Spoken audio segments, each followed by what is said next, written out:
Hello guys, मेरा नाम अविनाश चौहान। मैं लेक्चर ले रहा हूँ एसएलपी स्टडी यूट्यूब चैनल पे।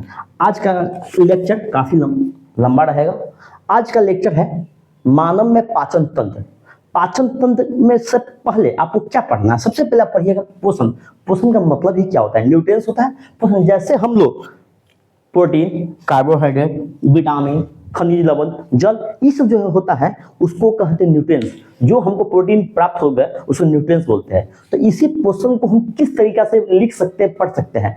मतलब पोषक तत्व को ग्रहण कर, मतलब कहने का मतलब जिस विधि से जीव पोषक तत्व, ये पोषक तत्व का मतलब क्या हुआ? पोषक तत्व का मतलब यही हुआ प्रोटीन। खाना यदि हम रोटी खाते, क्या रोटी से डायरेक्ट प्रोटीन मिल जाता? नहीं, ये अंदर प्रोसेस होता है काफ़ी। अरे खाना पचने में, इसी मतलब खाना पचने में अप्रोक्स 6-7 घंटा लग ही जाता है। और ये 6-7 घंटा में क्या होता है? ये प्रोटीन क्या ब्लड में जब तक न मिले तब तक पाचन होगा नहीं। तो पाचन का आपको प्रोसेस सब नीचे बताया हुआ। पहले ऊपर देखिए, ये पोषक तत्व में प्रोटीन, विटामिन, कार्बोहाइड्रेट, खनिज लवण, कोई दिक्कत है? इस टाइप का होता है। मतलब ETC को ग्रहण मीन्स होता है हम लेना, मतलब खाना खाएंगे जैसे रोटी, चावल, गन्ना, ये सब जो खाते हैं, जो पानी पीते हैं, जो करते हैं, ग्रहण करते हैं, उसका उपयोग करते हैं, उसी को कहते हैं पोषण। कहने पर आपको कोई बोलेगा पोषण किसे कहते हैं? जिस विधि से जीव का मतलब से कुत्ता, बिलाड़, आदमी, ये जो होता है, मतलब ये पेड़ पौधा में भी होगा। अब पेड़ पौधा क्या प्रकाश संश्लेषण करता है, ये आपको नेक्स्ट लेक्चर में बताएंगे। तो इसका देखिए, अभी मानव का भी बता रहा हूँ। तो जीव में इसमें शामिल क्या हो गया? जीव का मतलब ये क्या, यहाँ मानव भी शामिल हो गया, जानवर भी शामिल होगा। जानवर में कुत्ता, बिलाड़, गाय, भैंस जितना है वही। तो जिस विधि से जीव पोषक तत्व को ग्रहण कर उनका उपयोग करते हैं उसको कहते हैं पोषण। क्या कहते हैं? पोषण कहते हैं। कोई दिक्कत? ये बात हम मतलब आप लोगों को समझ में आ गया। हमको कुछ नहीं, हमको ओनली प्रोटीन, कार्बोहाइड्रेट, विटामिन, ये सब ग्रहण करने के लिए जिस विधि का प्रयोग किया जाता है उसी को कहते हैं पोषण। कोई दिक्कत? जो जंतु मतलब मानव में या भैंस में, कुत्ता में, इस सब में पोषण की 5 अवस्था होता है। कहने का मतलब हम जैसे रोटी खाते हैं, चावल खाते हैं, जैसे मक्का खाते हैं, मतलब कोई भी चीज खाते हैं, ये हमारे शरीर में मतलब खाने के बाद हमको एनर्जी कैसे मिल पाता है? जैसे एनर्जी हम काम कर पाते हैं, जैसे हम अभी पढ़ा रहे हैं, तो हम पढ़ाने का एनर्जी हम खाना नहीं खा पाएंगे, क्या आपको पढ़ा पाएंगे? नहीं। क्यों नहीं पढ़ा पाएंगे? मेरे पास एनर्जी रहेगा ही नहीं। एनर्जी कहाँ से मिलेगा? एनर्जी मिलेगा खाना खाने से। और खाना खाने से क्या मिलेगा? प्रोटीन मिलेगा, प्रोटीन में कार्बोहाइड्रेट मिलेगा, विटामिन मिलेगा, सब टोटल न्यूट्रिएंट्स होता है 6 टाइप। अगर न्यूट्रिएंट्स चैप्टर पढ़ाएंगे तो उस समय आपको समझ में आएगा। कोई दिक्कत? इसका होता है 5 अवस्था होता है। किसका? खाना लेने का, मतलब हम खाना, चावल, गेहूं खाए, मतलब जो खाए खाना में, वो हमारे शरीर में ब्लड तक, मतलब एनर्जी बनाने तक कितना अभिक्रिया से गुजरता है? कितना अभिक्रिया? 5 अवस्था से गुजरता है। अब सबसे पहले देखिए अंतःग्रहण। अंतःग्रहण का मतलब इंजेशन। क्या होता है? इंजेशन होता है। इंग्लिश में क्या होता है? इंजेशन। अंतःग्रहण का मतलब होता है हम भोजन, जैसे रोटी, चावल, हम बनने के बाद क्या करते हैं? इसको खाते हैं। जैसे मुंह में लिए और मुंह में जैसे प्रोसेस किए, ये मुंह में लेने की क्रिया को ही अंतःग्रहण बोलते हैं। इसे भोजन जो ग्रहण करते हैं, ये मुंह खोल के खाना को डालते हैं ना, इस अभिक्रिया, इस प्रक्रिया को क्या कहते हैं? अंतःग्रहण कहते हैं। क्या कहते हैं? अंतःग्रहण। मतलब हम ग्रहण कर चुके हैं, अंतःग्रहण। इसी को इंग्लिश में क्या बोलते हैं? इंजेशन। क्या बोलेंगे? इंजेशन। अब इसके बाद आता है, जैसे हम खाना ग्रहण किए, इसके बाद क्या होता है? सबसे पहले दांत से इसको चबाते हैं। अब दांत से चबाने का इसको टुकड़ा में तोड़ दिया जाता है। इसके बाद थूक का मतलब लाड़ को मिलाया जाता है। ये एक लुगदी बन जाता है, लुगदी नेवा बन जाता है। जैसे आटा का गूंथते हैं, गूंथने के बाद जैसा बन जाता है वैसा ही मुंह में इसका क्या ग्रसनी होकर जाती है अमाशय में। तो ये जो क्रिया है, जो मुंह में जो लिए सबसे पहले, उसको कहते हैं अंतःग्रहण, मतलब इंजेशन। इसके बाद ये खाना क्या होता है? पाचन करता है। जैसे रोटी, चावल, ये बताइए, ब्लड होता है पानी, और चावल होता है सॉलिड, रोटी होता है सॉलिड। अब ब्लड में मिलने, कहने का मतलब मिलने से पहले क्या होगा? पहले चावल या रोटी को खंड छोटा टुकड़ा में तोड़ दिया जाता है। सबसे पहले किससे? दांत के द्वारा तोड़ा जाता है। जैसे अमाशय में हो जाएगा। अमाशय में जाते हुए एचसीएल क्या करता है? तेजाब। एचसीएल कोई कहेगा क्या है? एक तेजाब है। आप मान लीजिए तेजाब है। ये खाना को क्या करता? और खंडी और छोटा तोड़ेगा। अब इसी प्रक्रिया को क्या कहते हैं? पाचन कहते हैं। क्या कहते हैं? पाचन। पाचन को इंग्लिश में बोलते हैं डाइजेशन। क्या बोलते हैं? डाइजेशन बोलते हैं।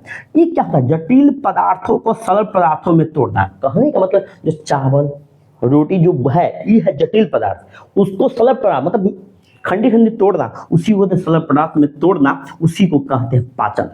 क्या कहते हैं? पाचन बोलते हैं। तो ये बताइए आपको कोई मतलब आपको यदि क्वेश्चन आ जाए पाचक पाचन तंत्र, तो आप बताइए खाना को पचाने के लिए जिस अंग का योगदान होता है उस अंग के समूह को पाचन तंत्र बोलेंगे कि नहीं?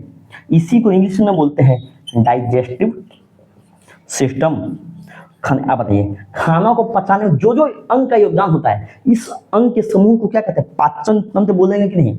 अब यहाँ पे आगे नहीं बताइए, जैसे मानव में बोलेगा मुंह हुआ गरसनी, आगे बताएंगे, अभी कन्फर्म आपको बताएंगे। पहले ई देखिए, कोई दिक्कत? आप देखिए ई जटिल क्या तोड़ता है? सरल में तोड़ता है। अब इसके बाद क्या होता है? अवशोषण। इसके बाद क्या होता है? अवशोषण। अवशोषण का इंग्लिश होता है एब्जॉर्प्शन होता है। क्या? एब्जॉर्प्शन होता है। अब क्या होता है जब पाचन हो जाता है, जो एकदम पाचन का मतलब एक पानी बन जाना, जैसे चावल और रोटी खाए, ये पेट में जाएगा क्या बन जाए? पानी, एंजाइम बन जाए। ये एंजाइम क्या होगा? ब्लड में मिलेगा। क्या मिलेगा? ब्लड में। जब ब्लड में मिल जाएगा उसी को क्रिया को क्या कहेंगे? अवशोषण कहेंगे। क्या? अवशोषण कहेंगे। अब बताइए ब्लड में क्या? ब्लड में पहुंच के क्या? ये तो एनर्जी ही जनरेट किया ना। एनर्जी कहाँ तक पहुंचाया?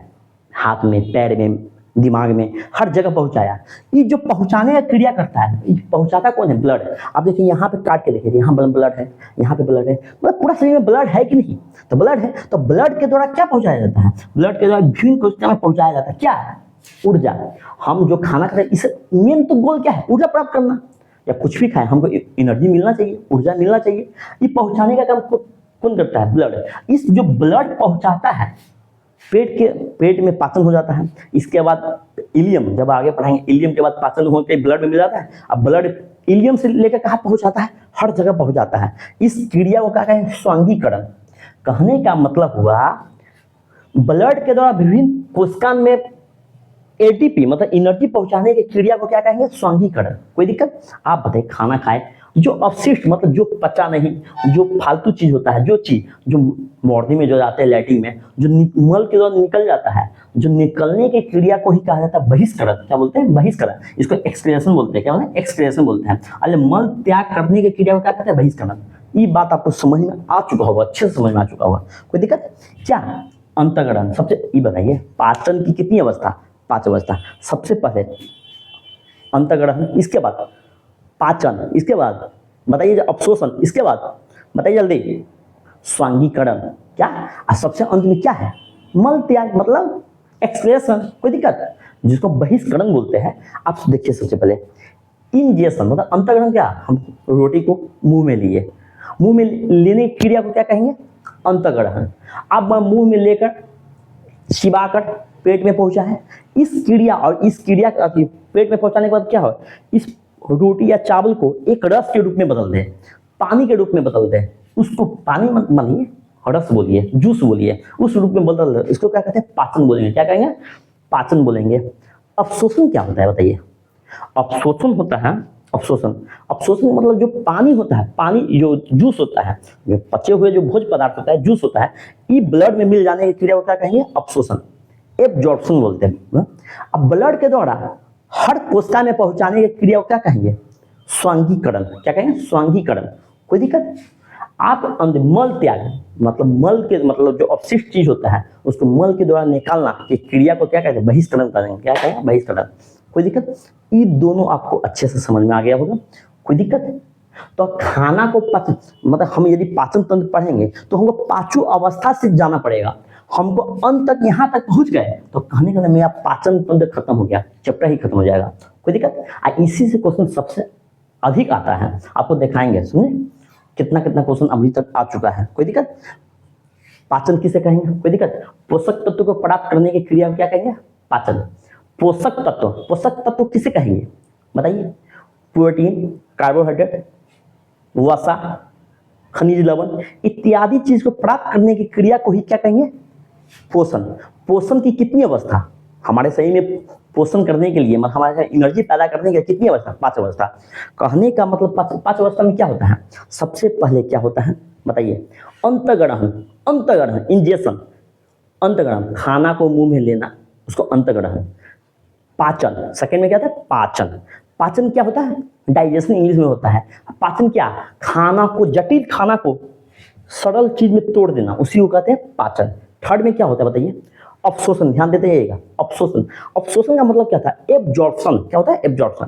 क्या होता है, जो सरल चीज होता है, जो लिक्विड जो बन गया है, लिक्विड मतलब जो द्रव रूप ये ब्लड में मिल जाने की क्रिया को क्या कहते हैं, अवशोषण। कोई दिक्कत? आप बताइए, जब ब्लड में मिल गया, ब्लड के तो हर कोशिका में भेज देना, हर जगह भेज देने की क्रिया को क्या कहेंगे, स्वांगीकरण। आप बताइए, जो हम खाना खाए, जो अवशिष्ट, अवशिष्ट का मतलब बेकार चीज, जो बच गया उसको बाहर निकालने की क्रिया को क्या कहेंगे, बहिष्करण कहते हैं। कोई दिक्कत? चलिए, थैंक यू।